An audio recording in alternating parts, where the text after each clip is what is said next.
Hi, everybody. Welcome to Hump Day Hangouts. Today is episode 390. Today is the 4th of May, 2022. It is the first episode of May, so welcome into May with Hump Day Hangouts. We got a couple of announcements, some things we wanted to share with everybody, and then we're going to be jumping into the questions here. If you haven't yet, always recommend head over to YouTube, type in Semantic Mastery, click on subscribe. One, we like subscribers, and two, it'll help you stay up to date. If you can't join us live, you can always catch the replays when we post them, and then when we chop up the Hump Day Hangouts into individual questions. So that really comes in handy if you're asking questions or if you want to stay up to date on everything, but you can't make it live. We get it. We're sad. We might cry a little bit, but we'll hold it together and wait for you to join us live when you can. So with that out of the way, Chris, how are you doing today? Good.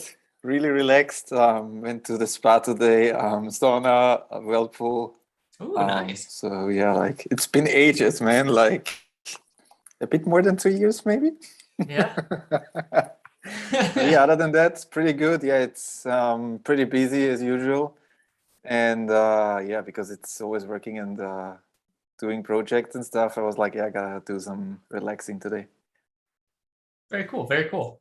Yeah, I'm thinking like, it's not quite super nice here yet, but it's definitely springtime here. Things are looking nice. All the trees are blooming. Things are nice. So I'm going to head out for a run after Hump Day Hangouts. That'll be my my relaxation. Not quite a spa day, though. That sounds a little bit better. Yeah, well, I was like, should I mention it? Does it sound gay? But then I was like, oh, fuck Yeah, it, man, it's like, good. I had my fun, and yeah, I don't know, like it's not like in the US, like here it's all mixed, so it's not that it's just men. There's like women and stuff as well here. interesting. Yeah, I mean, I would be interested. I'd love to. God, I wish I knew somebody that like owned one or get a discount, because man, those, I don't know what the operating costs are on those, but I would imagine that you could. Bro, it's around 55 to 60 US for a full month, and you can go whenever you want. So I mean, yeah, like, that is way cheaper. I know peanuts. what we were at was in the Bay Area, so very expensive, but I think we were paying $300 for the two of us for an hour in a like private sauna room, and then an hour massage. Yeah, well, private. There you go. Private is a different story. Yeah, not so big on the not private here, but anyways, but before we get into into talking about the spa, in a private sauna room. Bradley, how you doing today? I'm good, man. Good. Busy as hell. Almost didn't make it in time. But yeah, things are good. Sounds good, man. Let me see. We got a couple of things wanted to run through. First of all, just wanted to remind everybody, I know I say it every time and I've already said it once or twice here, but subscribe to the YouTube channel. Stay up to date. We love that. And it also helps, if you want to leave comments, get stuff answered, we do follow up. We're not going to guarantee you an answer on YouTube. Of course, we want you to come here to Hump Day Hangouts, and that's where we really watch for the questions. But we do enjoy the engagement, and we like to follow up, and clarification on YouTube really helps us help you. Let's see, Bradley, what else we got going on? I know we've got so many, I don't even want to like go down the list, but like, what's the top one you put today? Well, I don't know where to start. We've got just a ton of things going on. We're getting much closer to finally launching Content Kings. Outside of beta, like right now, it's still in beta, but going to be soon. We've got the back end up now finally, and we're be kind of stress testing that for the next week or two, and then we should be able to kind of do a more official type of launch for that. So I'm excited about that. Semantic links, that's pretty much done. All the sales stuff, the front end funnel and all of that is done now. I've spent an enormous amount of time in the last 2 weeks on that, more so than I planned, but I think that's pretty good too. If anybody was curious and checking that out. And then also we've got our engagement signals. That's in progress as well. It's in beta. That's something that we're still kind of beta. Actually, it's really kind of alpha testing right now. We're going to be opening that up to mastermind members in the next 3 weeks or so, maybe June, first week of June or first of June, to kind of bring in like a second batch in, which would really be our beta group at that point. Right now, like I said, is pretty much alpha group. But that's once we're done with the next batch, which would be our beta group, we'll probably be able to open that up to the bigger audience too, outside of the mastermind, which that's, be on the lookout for that, guys, because it's pretty damn powerful. We've still got a lot of work to do on that before we can bring that out of beta, but that's something we are definitely working on. So there's a lot of stuff. Last thing is I'm going to be doing a JV with Trent from Flowster, which he's like the owner and developer of Flowster, that we're going to be launching something at the end of May. So yeah, right at the end of this month, excuse me, that it's going to be pretty big, but specifically for our audience, a lot of the stuff that I've been teaching in the mastermind, as far as like the directory prospecting and everything else, I've been hosting a group called Build with Bradley every 2 weeks. And the next one's tomorrow, where we've been going through and building a directory site using a specific WordPress theme and plugin. And then also building the prospecting machine, which is done in high level, so that, we can go out and have there's an automated prospecting machine that is filling our pipeline full of leads, right? So prospects for our chosen industry of choice. That's how I recommend doing it. Some people might want to do a directory that is based upon a particular city. So a general business directory for a specific location. The way that I recommend doing it is doing a niche specific directory that is national.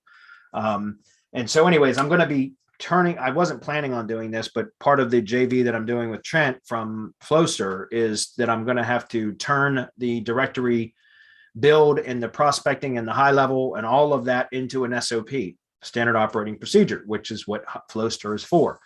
So that's something that I'm going to be doing that for the JV with Trent, but it will also be available for any mastermind member.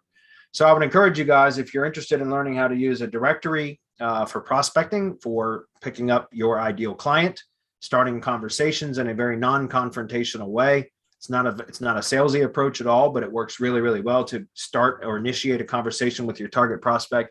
Then you may want to consider building a niche or industry specific directory, and then setting up a prospecting machine. So the only way that you can get access to that is either to go through the mastermind, which we have a very inexpensive quarterly offer, and you will have access to all the SOPs that I'm building, including the Google Business Profile SOP that has been in progress for months, but all the new SOPs, or you can wait until we launch this JV with Flowster and you can pay 12 grand for it.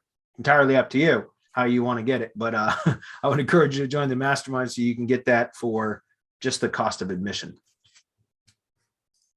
Sounds good. I was looking something up.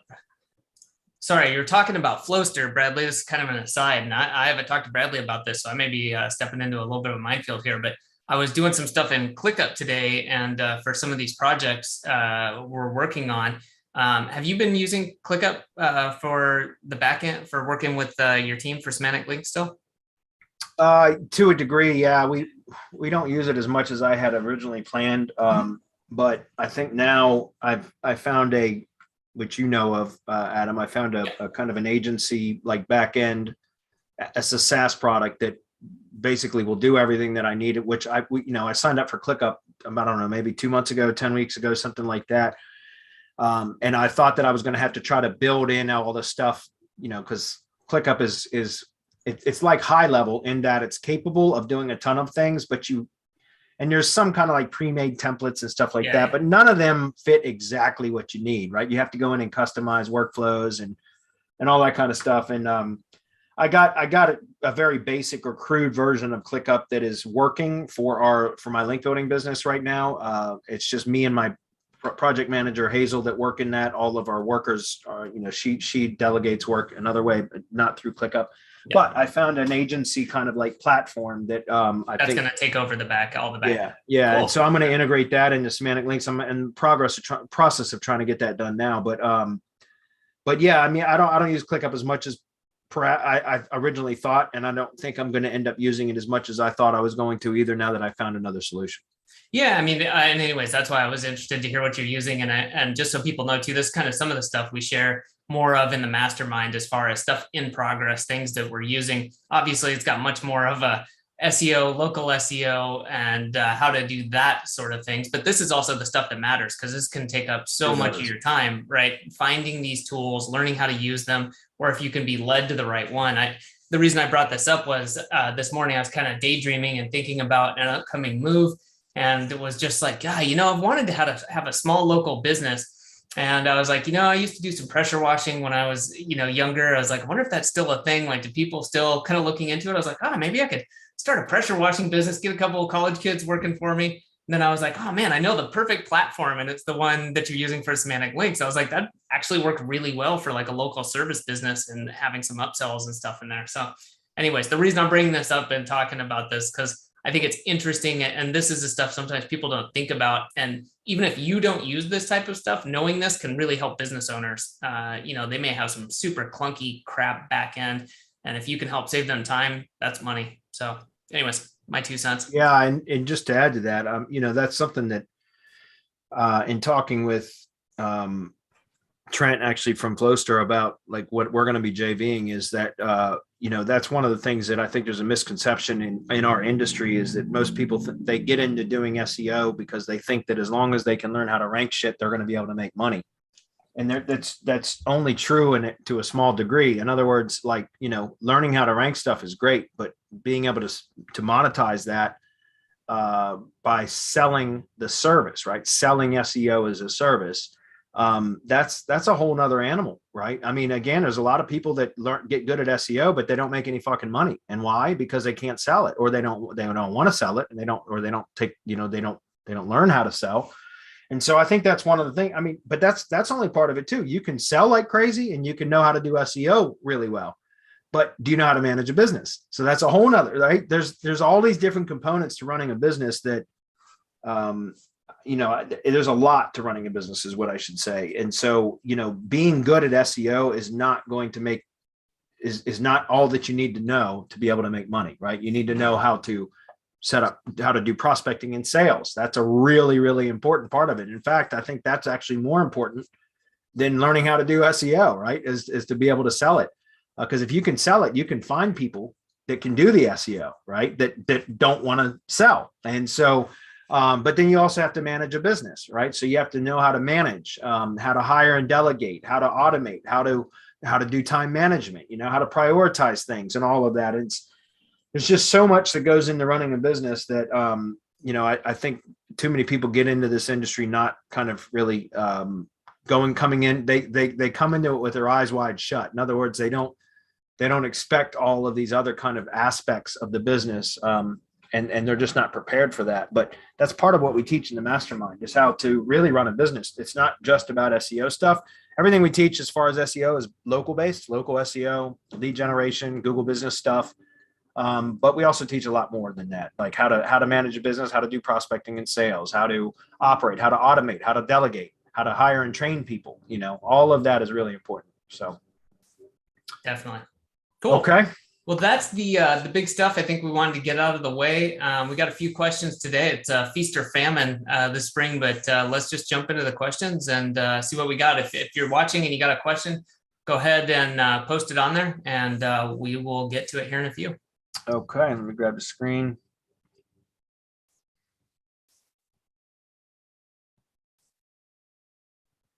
Okay, should be good. Let's see. Loaded. There we go. All right. So BB's up first. What's up, BB? He says, hey guys, let's say you have a post in the site that has an internal link to another post. Now let's say you created a new post in the site and you want to change the first post link to point to the new post. What happens to the link juice? Does Google make the old post less valuable and the new post more valuable? So whatever, it's not that Google makes one or more valuable or less valuable. It's where are you directing the internal link equity, right? So internal link juice or link equity, another, some people call it in rank, other people call it in links. It's internal link equity, right? That's the way I look at it. Whenever you change an internal link from one page to point from one page to another or one post to another, right? All you're doing is just directing that internal link equity away from one into another.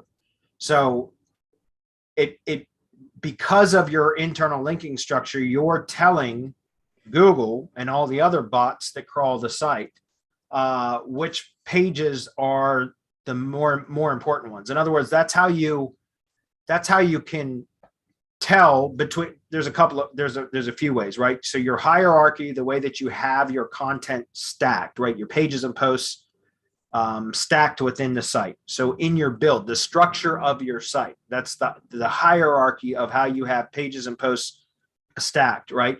That's with WordPress, it would be like taxonomies, categories, tags, pages, posts, how you have that content kind of stacked or structured in the site, and the architecture of the site is one way.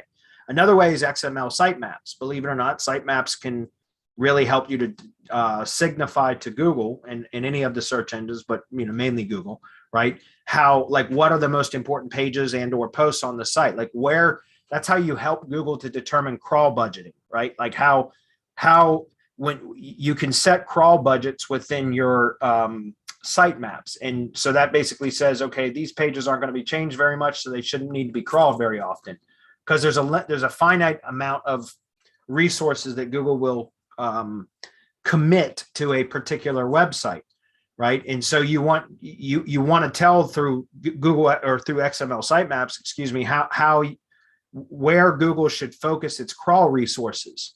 So blogs, obviously, posts, index pages or archive pages like blog archive or category archive pages where they will be updated with new content. Those types of things you typically want the bots to crawl more often, right? So, and then lastly is internal linking. So there's the three kind of ways to tell the bots what are the most important pages on the site, and that is through structure, so hierarchy, which is generally done through taxonomies and the way that the site is built, the XML sitemaps, and finally, internal linking, right? And so internal linking can be controlled through contextual links, which is the most powerful way. Now, contextual links are links within content. Those are generally weighted heavier by Google. There's also navigation links. There's also taxonomy links, as I just talked about, with like categories and tags and things like that. In WordPress, those are generally like breadcrumbs and those types of links that will link to the category page or to the tag pages and things like that. But contextual links are weighted the heaviest. In other words, it's given the most priority by Google as to which pages should it focus on from, and think about why. Because navigational links are links that are going to be present on every single page. The navigation menu, like the main navigation menu in a website, is present on every page or post. So therefore, those links are still crawled by Google, but they're not weighted as heavy as a contextual link, because when the bot comes and crawls a page or a post and it goes through the content and it's reading like we do, right, from top to bottom, left to right, it discovers within the content body the links that are pointing either external resources or to internal resources. And it, again, if you know how to do internal linking properly and you learn how to silo and you understand why we silo and everything else, then a contextual link that's pointing to another internal resource, so another page or post on the site, should be relevant, right? It should be relevant to what it's linking from. But it also is telling Google, okay, this is a resource that we want to direct the reader, not just the bots, but also the user, the reader, to, because it can help them, right? It should be additional information that would be valuable to somebody that is interested in this topic or this content, if that makes sense. So it's not that Google makes one page less valuable than the other. It's what you tell Google should be the most valuable page. So if in a page or a post, you're linking to a blog post that you then end up generating or creating, drafting, publishing a new and better post about the same topic, or about the same kind of keyword or whatever topic generally, you let's say you just publish a better version of that, right? Or a more appropriate resource to link to from within that original page that you had been linking to the old blog post. If that makes sense, then, if you have a better target, something that would complement the page better that you're linking to, or linking from to the new blog post, then you redirect to that.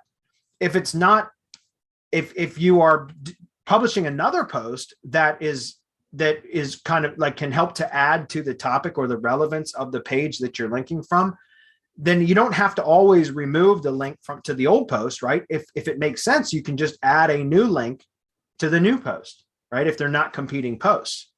right? If that makes sense. So, again, it's not that Google says one is more valuable than the others. It's what you are telling the bots based upon your internal linking and some of the other examples that I just talked about. So hopefully that makes sense. And by the way, there is a kind of a phenomenon that we've, identified over the years, and I've seen it. It's called link echo. And that's basically when you remove a link from, if you've had a link that has been seasoned or aged for a period of time that's been pointing to a page or a post or whatever target URL is that it's linked to, and then you remove that link, there's usually a delay. Like Google doesn't just when they recrawl that page and recognize that link is gone. It doesn't mean that like all of a sudden that all the power that link had been providing is gone. There's kind of like this echo that occurs where that it will still provide a benefit for a matter of weeks and sometimes even months, depending on, again, crawl budget. How often does Google crawl the pages on the site where that link was placed? Because let's say again, it's a site that it's a page that Google only crawls once every, let's just use an example, once a month. And you remove the link today, Google just crawled it yesterday, and you remove the link today. Well, Google's not going to know that link is gone to the target page that it was originally pointing to until it recrawls it again a month from yesterday. Does that make sense? So it's still going to provide, and even when it does recrawl that page and recognize that link is gone to that one page, it might have been pointed to another page or whatever. It's not like, okay, we're just going to remove any benefit that we gave to it, to that page or post because that link is gone now. Oftentimes it will take some time before it will start to lose the benefit from that link, even though that link has been removed, if that makes sense. Again, call that kind of like an echo effect. And I've seen that happen time and again. So that's something else that, again, you remove the link. It doesn't mean it's just going to drop out of the index or be demoted. Sometimes it does. Again, it all depends on how often Google's crawling those pages and everything else. Hopefully that makes sense, BB. That was kind of an abstract question. I hoped I answered it in a reasonable way. All right, the next part is that same question, but changing a link within a post outside of the site. Same thing. It's the exact same thing. You're just telling, you want to be pointing to relevant sources, right? Things that add to the conversation, so to speak, right? So you want to point to resources that validate the topic, right? That validate the whatever you're trying to convey within the page or the post. Things that would add to the value, essentially, right? And so if you find a better resource to link to from within a page, then you remove the link from one, to whatever you were linking to and link to something else. That won't hurt anything. And again, that whatever page you remove the link, whatever you remove the link from that it was pointing to, generally isn't going to just, lose all the value right away. It takes a little bit of time. It was a good question, though. All right, the next one is from Gary. He says, when scanning through the SERPs, I came across several directories that look like they were designed back in the early 2000s that are free, but require a link back to them. Do you think building these types of sites is still a thing? I would have thought no, but clearly they must be paying their renewals. I would love to get your opinion on this method of building these types of sites. Gary, I wouldn't recommend, I think they're useless. And I don't know how some of those are still valid or, why anybody would pay for any of that shit, but there's a lot of people that don't understand what really works and what doesn't. A lot of business owners just pay checks when people send them bills or emails that state like, hey, you're going to lose your Google rankings unless you pay for this, which I'm sure you guys have seen those kind of notifications as well. It's scam. It's pure bullshit, but some unsuspecting business owners don't know any better and they'll just pay it. So perhaps that's how they remain active.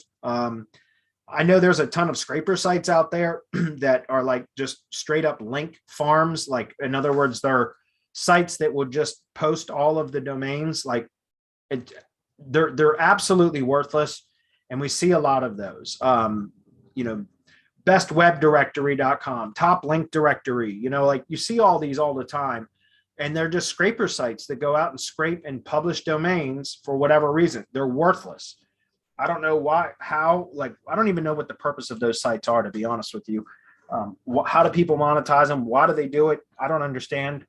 But they're a nuisance is what they are.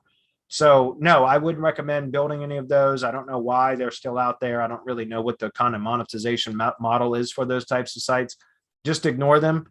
I wouldn't go through the process of like disavowing them and all of that, if that makes sense, linking when they're linking to your money, your target assets, because they are so common. Most websites, again, all I do is local. So when I'm analyzing local projects, which I do a lot of, looking at backlink profiles, I see those kind of like scraper sites all the time in backlink profiles. They're common for all local business type websites. So when I first started discovering those, a year and a half, 2 years ago, I thought, well, these are really spammy sites. I should disavow these. And I did. For a while there, I was actually, I would locate those types of scraper like directory sites that were linking to clients' websites, and I would submit disavow files to Google for each one of those sites that I would find. And I would disavow the domain, not just a page, not just a URL.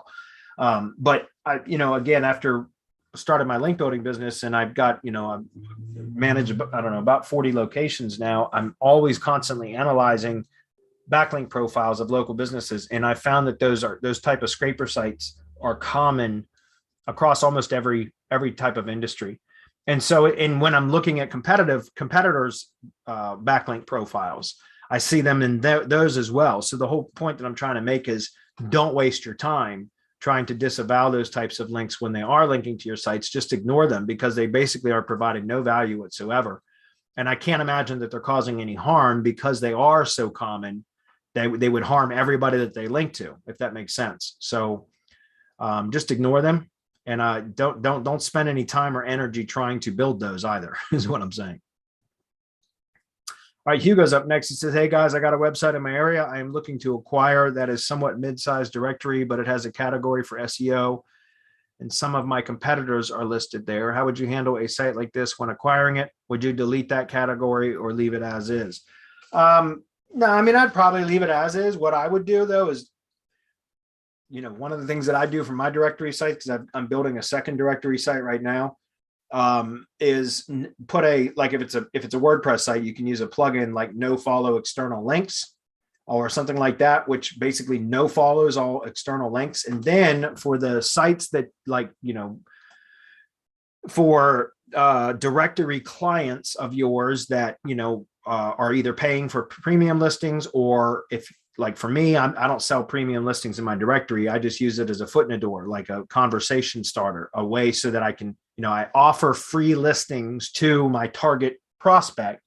And if they reply to me, then we optimize their listing, and we optimize the listing. We flesh it out a lot more. We add more content and everything else. And then then I use that as a conversation starter. And then if I'm able to upsell them into one of my paid services, then once they become a paying client, whether it's SEO or reputation building or whatever it is that I'm selling them on, once they become a paid client, then I will turn their no follow links from the directory into follow links. Does that make sense? So that's something else that you could do, is just no follow all external links, and then selectively turn the links to follow for the clients or the directory, the companies that are listed on the directory that you want to promote to a follow link. Because here's another part of that. Like with my tree service directory, Tree Care HQ, I use that as a primary link building asset for my tree clients, right? So either my tree service clients or my own lead gen assets. So essentially what I'll do is I'll make those follow links. I'll use the directory page with an optimized page that then links out to the client's website, the Google Map, Google Business website, that kind of stuff. And then we turn those links to follow. And then I do a bunch of link building to those directory pages, right? So that I'm powering up I can push power through my own directory to my client's asset. Why do I want to do that? Well, because what happens if that client decides they don't want to pay me anymore, right? They don't want to be a client anymore. Then I can turn those links to no follow again, or I can delete their directory page.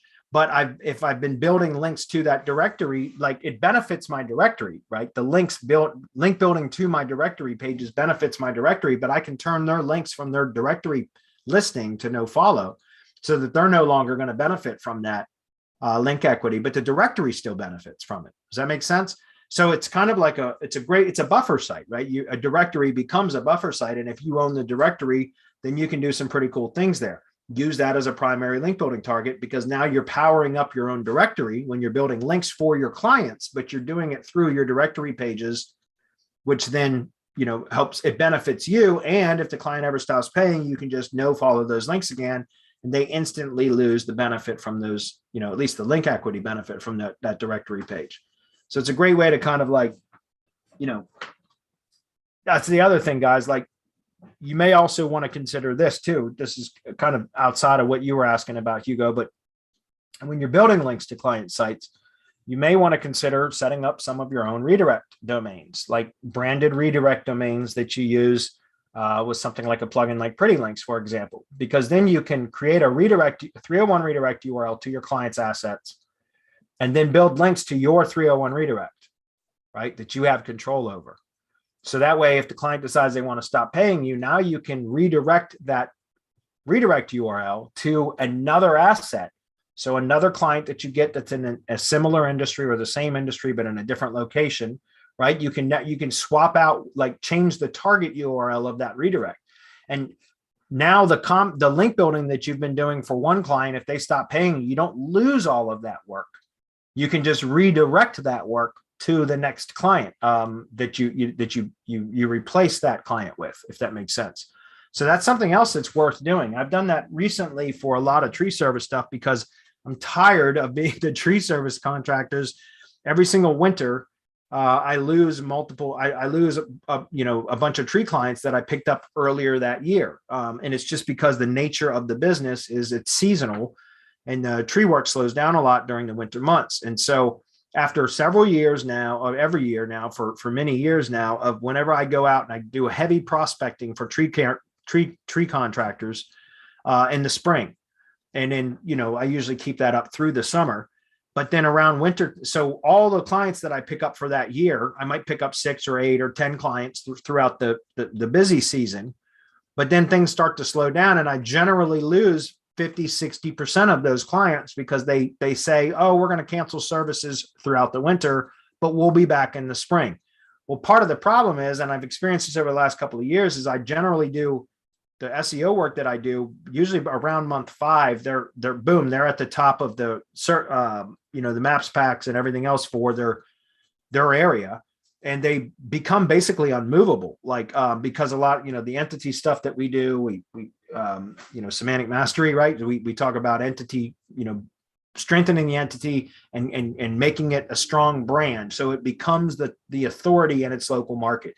And so what happens is I end up getting those clients to rank so well that they want to cancel or suspend services throughout the winter months. But then the springtime comes and they're still ranking. So what's the point of rehiring me, right? And spending money again if they're still ranking well. And so I've gotten tired of that. The last 2 years I've experienced that because I was not protecting myself by building links through redirects and all of that other stuff. So this last year, I said, that's it. That's what I'm going to be doing from now on. So now whenever I build links to clients' assets, I do it through my own redirect URLs, so that when they decide that they want to suspend services for the winter, fine, no problem. I turn all those redirects off, or I point them elsewhere to clients that do continue to pay me. And then they start to slip, right? Because they basically lost all of that link equity that I built for months while they were paying clients, and they start to fall quicker than they would if I had kept all the links pointing to them and we just stopped doing SEO work, if that makes sense. And it still takes time. I just mentioned at the top of this webinar, one of the first questions about link echo. It's kind of a phenomenon that I see, and I see that now. Like if I turn off redirects or point them somewhere else, away from a client that decided to stop paying, then we will still see them rank well for sometimes 2 or even 3 months before they'll start to slip. So it works out that for tree care contractors, fine. They want to cancel or suspend services in November. That's fine. No problem at all. I'm going to turn off all those redirects or redirect them to paying clients that are still paying. And we will watch by usually February or so, they have started to slip drastically in rankings, maps, as well as organic. And so that's right around the time that, things start to pick up a little bit again. It starts to become springtime and things start to get busy again. And guess what? They're going to want to come back. And it's not unethical. The way I look at it is if I spend all this time and effort and money to get them ranked, and then they just cancel services, and what's the point of them getting to keep all that forever just because I did such a phenomenal job? You know what I mean? That work is my blood, sweat, and tears, right? That I should be able to reutilize and utilize on other assets if needed, like if that makes sense. So that's something else that you might want to do, would be to consider using redirect URLs that you have control over, so that you can maintain control of the links that you've built, even if a client decides they want to stop paying you. So, okay, well, I don't see any other questions. Today was a short one. Do you guys want to cover anything else, or should we just wrap it up early? Let me see real quick. I had one thing I was checking to make sure on YouTube. I didn't see anything. Yeah, if we're good, we just wrap it up early. I got a bunch of work to do anyway. Oh, I was looking at something while you were finishing up the last one. Did you cover that question I found in Facebook, the PBN hosting? Oh, there. I'm sorry. Sorry. I kind of blended in with the rest of them. Hi guys. Do you have any recommendations for PBN hosting, please? Thank you. No, I mean, I don't do any PBN stuff. I just don't. I don't like to. I know there's No Name Internet, I think, is one of them I've used in the past. There's another one, SEO Smart Hosting, I think is what it was called. I've used them in the past, but it's been so long since I've done any of that.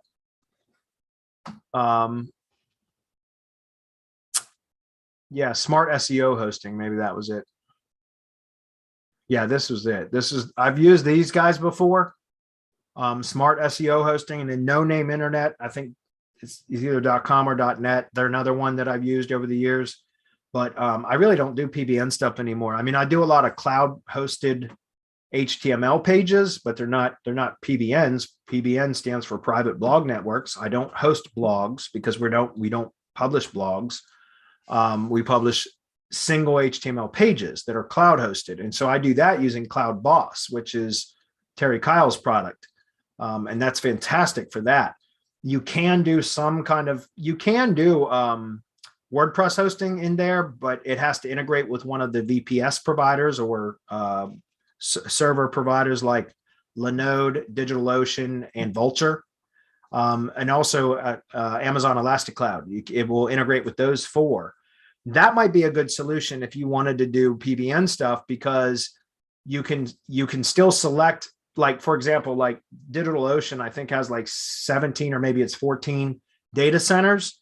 So like there's 14 different locations that you can set up a VPS server inside of CloudBoss or with DigitalOcean in CloudBoss. So you can just select like New York or New Jersey or Chicago, for example, right? And then create a VPS, so virtual private server, right? So and you can create it depending on, there's different parameters that you can select, but they're really inexpensive. And CloudBoss sets it up for you, right? It's integrated to where you just put your API keys in. And then when you go to select, like, okay, which provider do you want to use? You select DigitalOcean. Then you select the data center, and then it will create a VPS, and you can host WordPress sites in there. And you could even, every time you create a new VPS, even in the same data center or the same location, it's going to generate a new IP. So each VPS has its own IP address, right? So that's how you get IP diversity. So that might be something that you want to check out. I'm a big fan of CloudBoss, but I use it specifically just to host HTML sites, not CMSs or WordPress. But it does, I know you can do that with WordPress. You can set up VPSs to host WordPress using CloudBoss. And again, it connects with DigitalOcean, Vultr, whatever, Linode, and Amazon Elastic Cloud. Those are the four providers that you can host WordPress sites in using VPSs from CloudBoss. And that's a great tool, by the way. I know we have an affiliate link for that, but I use the shit out of this. It's a great service. You can see, they've got it's really set up for HTML stuff, but you can do WordPress hosting in here. Like I said, if you select one of the VPS providers, that I already mentioned. Okay. Anyway, Cool. was that it? Yeah, I think so. I will pop that link on. I'm looking for the Cloud Boss link, and I'll put that on the page. Yeah, I think it's just short.link/cloudboss. I think I made a short link for it. Cool. Well, I'll get that up on the page after we're done. All right, guys. Well, we'll wrap it up early today. We'll see you guys next week.